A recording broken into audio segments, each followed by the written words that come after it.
እንዳይወላውል በዲኑ እንዲጸና ያ ረቢ በኢማን ቀጥ እንድገኝ በሱና።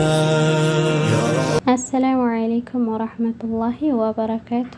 ቤተሰቦቼ እንዴት ናቸው? ከኔ አልሐምዱሊላህ። ክርስቲያን ወገኖቼም ሰላም ብያለሁ።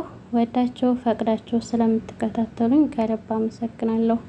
ልብ አንጠልጣይ እውነተኛ የፍቅር ታሪክ ቀጣውን ፓርት ይዤላችሁ መጥቻለሁ። ቪዲዮውን እስከ መጨረሻው ድረስ እንድትከታተሉኝ አብሮነታችሁን እንድታሳዩኝ በትህትና ጠይቃለሁኝ። ልብ አንጠልጣይ እውነተኛ የፍቅር ታሪክ በምርጦች ማህደር የቴሌግራም ቻናል ተዘጋጅቶ የቀረበ ክፍል 9። እንዴት በቶሎ ሰከርኩ ወይስ ራሴን እንዳላውቅ መጠጤ ውስጥ መድኃኒት አረገብኝ? ምንም አላውቅም። ብቻ ከእንቅልፌ ባልነቃ ይሻለኝ ነበር። እንደዛ እያለቀስኩና ደፍሮኛል ብዬ ያሰብኩትን ሰውዬ ምን እንደማደርገው እየዛትኩ የስልኬ ጥሪ አቃጨለ። በዛ ስሜት ውስጥ ሆኜ ማውራት አይደለም ደዋዩን ማየት አልፈለኩም። ዘጋ። ከዛ ድጋሚ ተደወለ። አሁንም ዘጋ። አሁንም በድጋሚ ተደወለ። በመጨረሻ አነሳሁት። ይህኔ የኔ ሰካራም አስቸኳይ ጉዳይ ስለነበረኝ ነው ሳትነቂ ትቼሽ የሄድኩት አለኝ። ይሄ በትክክልም የዮናስ ድምጽ ነው፣ ግን ጆሮዬን ማመን አቃተኝና ማን ልበል አልኩ። ወይ ጣጣ! ሰካራም ጓደኛ መያዝ እኮ ችግሩ ይሄ ነው። ዮናስ ነኝ፣ ስመጣ የተፈጠረውን እነግርሻለሁ አለኝ። የማወራው ስለጠፋብኝ ምንም ሳልለው ተሰናብቶኝ ስልኩን ዘጋው። በህይወቴ እንደዚህ ጓጉቼ የማውቅበት ቀን ትዝ አይለኝም። ዮናስን አግኝቼው ምን እንደተፈጠረ ለማወቅ ጓጓሁ። አንድ ልቤ ደግሞ ከኔ ጋር ነው ያደርሽው ቢለኝ ሀፍረቱን መቋቋም የምችል አልመስልሽ አለኝ። ብቻ ግን ሰዓቱ መገስገሱን ቀጥሎ ፀሐይዋ ለመጥለቅ ትሰናዳ ጀመር።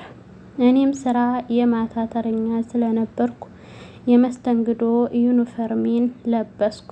ምሽት 12 ሰዓት ላይ ዮናስ ደወለ። ስራ መሆኔን ስነግረው መጣ፣ ግን ለማውራት እድሉን አጣው። እሱም ይህን ተረድቶ ጠዋት እንደሚመጣ ቃል ገብቶልኝ ወደ ቤቱ ሄደ። ልክ ሲነጋ ከእንቅልፌ ስነቃ ቶሎ ብዬ ስልኬን አየሁ። መልእክት ገብቶልኝ ነበር። ዩኒ ነው። እዛው አካባቢ የሚገኝ ካፌ ቀጠረኝ። ተጣጥቤ ወደዛው አመራሁ። ልክ ስደርስ ተነስቶ ሰላም አለኝና እንዲቀመጥ ወንበር ስቦ ጋበዘኝ። ለሴት ልጅ ክብር እንዳለው ያሳያል። እኔ ግን ጉዳይ የትላንት አዳሬን ማወቅ ነበር። እናም ትኩስ ነገር አዘን ማውራት ቀጠልን። አልኩ ጥያቄን ከምን መጀመር እንዳለብኝ ለማሰብ እየሞከርኩ። የኔ ቆንጆ የምሬን ልንገርሽ በጣም ታምሪያለሽ አለኝ። ይህኔ እንዳሊከዳኝ እንደ ንግስት ሲክበኝ ኖረው ካሌብ ትዝ አለኝና አይደል አልኩት። እውነቴን ነው። ትላንት ያሰውዬ ቀጥሮሽም ቢሆን ፈልገሽም ብትሄጅም የእንቅልፍ ክኒን ብርጭቆሽ ውስጥ መጨመሩ አናዶኛል እንደፈራቸው። ሲቀጥል ገና ልጅ ነሽ፣ እድሜሽን ከሚመጥን ሰው ጋር አትዝናኝም አለኝ። ንግግሩ ይበልጥ ሳበኝ። ክኒን ብዬ ቃሉን ደገምኩትና አስከትዬ ከዛስ ቆይ አንተ እንዴት ብዬ ንግግሬን ሳልጨርስ እኔ ገና በጊዜ ስደውልልሽ ያለሽበትን ነግረሽኝ ነበር። በእርግጥ ና አላልሽኝም፣ ግን መጣሁ። ስመጣና ከሰው ጋር ሳይሽ ልክ ባልሆነም ከፋኝ። ስለምትወዳት ማለት ነው። ከዛ ሰውየውን እህቴ ናት ስለው አንቺም ምንም ብትሰክሪም እንኳን አላሳፈርሽኝም ወንድሜ ነው ብለሽ ሞጭጭ አልሽብኝ። እናም ይዤሽ ያደርሽበት ሆቴል ወሰድኩሽ አለና ሳቁን መቆጣጠር እያቃተው ደግሞ ያሳቅሽኝ አብረከኝ ሆን እፈራለሁ እያልሽ ስታለቅሺ አንጀቴን ነበር የበላሽኝ። እንደ ህፃን ልጅ አልቅሳበት ማለት ነው። አቤት ስከር የማያደርግ የለም እኮ። አንጀቴን ነበር የበላሽኝ አለ። ይህኔ እኔም ምን እንዳረኩ እንኳ ባለማስታወሴ በህፍረት አቀርቅሬ ፈገግ አልኩ። ሳላስበው ደግሞ ምንም ሳያረገኝ ከዛ ሰውዬ ስላስጣለኝ በጣም ተደስቼና ወንድም ያገኘሁ ያህል ተሰምቶኝ ተነስቼ ጥምጥም አልኩበት። ይህኔ ከየት መጣ ሳልለው ካሌብዬ ከሰላም ጋር ካጠገቤ መጥቶ ቆመ። ድንግጥ ብዬ ባለሁበት ደርቄ ቀረሁ። ይህኔ ካሌብ አሃ ለካ አንቺም ወንድ አግኝተሽ ነው ትተሽኝ ሄድሽው አለኝ። በእርግጥ ካሌብዬን አሁንም ቢሆን አልጠላሁትም። ያም ማለት ግን በሱ ተስፋ አልቆረጥኩም ማለት አይደለም። እናም ካጠገቤ መጥቶ ሲቆም ብደነግጥም በንግግሩ ግን በጣም ተናደድኩ። የከዳኝ ሳያንሰው ከዮናስ ጋር ጠረጠረኝ። መጠርጠሩም ሳያንሰው ይህን ያክል ቀን የት እንደሆንኩ እንኳ የማያውቅና ያላሳሰበው ሰው ዛሬ ደርሶ እሱ ተበዳይ ሆነ። ሁኔታዬ ሲቀያየርበት ዮናስ ያስሚን ችግር አለ? እነሱ ማን ናቸው አለኝ። ይህኔ ሰላም ቀበል አድርጋ እሱ ፍቅረኛዋ ነው እኔ ደግሞ ጓደኛዋ ስትል ንዴቴን መቆጣጠር ይሳነኝ ጀመር። ግን ከመናገር ይልቅ ጥያቸው መሄድን መረጥኩ። ዮናስ አላስቻለውም። ጠብቂኝ ቢያንስ ልሸኝሽ አለኝ። ጸጥ ብዬ እርምጃዬን ቀጠልኩ። ዮናስ ከጎኔ እየሄደ ባለትዳር ነበርሽ እንዴ አለኝ። ዝም አልኩት። እሺ ተይው አትንገሪ፣ ቅድም ስታቅፍኝ እኮ ህንግ ልትሰሪኝ ነው የሚመስለው፣ የማቀፍ ልምድ እንዳለሽ ያስታውቃል። ሆ አንቀሽ ልገይኝ አለና ከት ብሎ ሳቀ። እውነትም ዮናስ ይለያል። ከካሌብ ጋር ያሳለፍኩትን እያሰብኩ ስረበሽ እሱ ግን አስረሳይ። ጭራሽ ምንም እንዳልተፈጠረ ሁሉን ረስቼ መሳቅ ጀመርኩ። ከዛ ወደ ስራዬ ገባሁ። ማታ ልምጣ ሲለኝ እና ላትመጣ ነው አልኩት። እውነትም ቢቀር ይደብረኛል። እሱም አንድ ቀን እንደ ካሌብ ቢከዳኝም እስከዛው ግን አብሬው በንጹህ ጓደኝነት እቀጥላለሁ።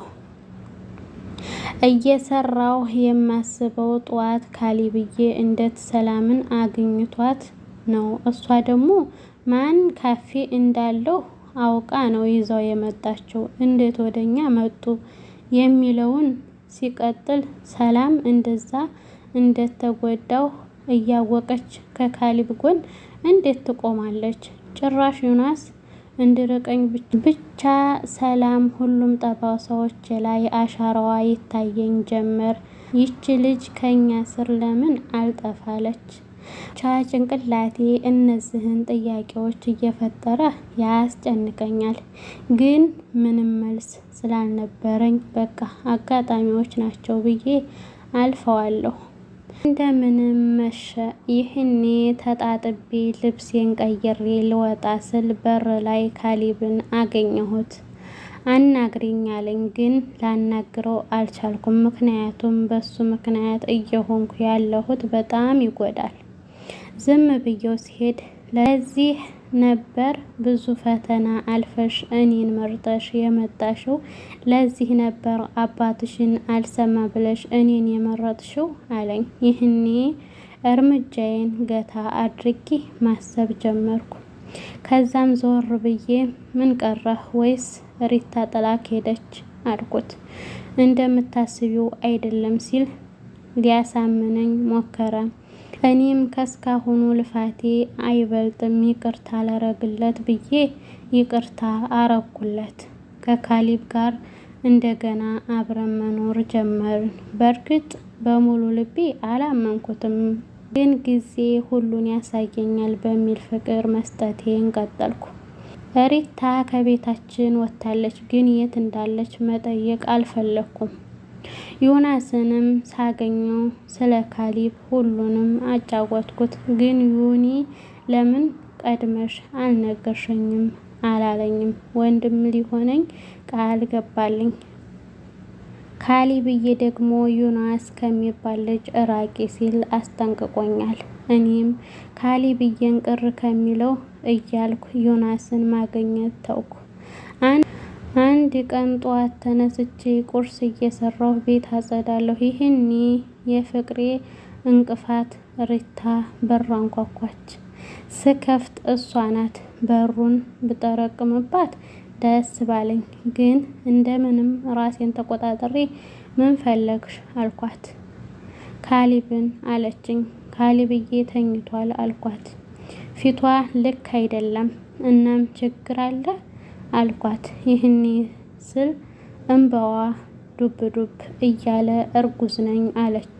ይህን ስትል ከካሊብ ነው እንደምትለኝ እርግጠኛ ሆንኩ። ብዥ አለብኝ ይላል የዛሬው ፓርት።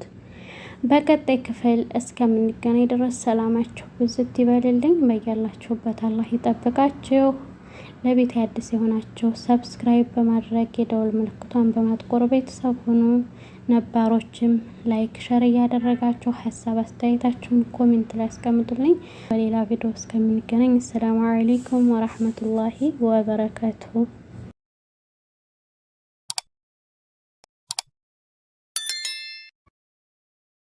ህመም ሲጠና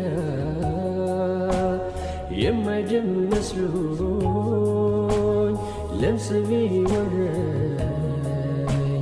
ማይነሳ መስሎኝ ደዌ ቢከበኝ የማይሽር መስሎኝ መውላ ነሳኝ ደርሶ እንደገና ጀሌላ ነሳኝ ደርሶ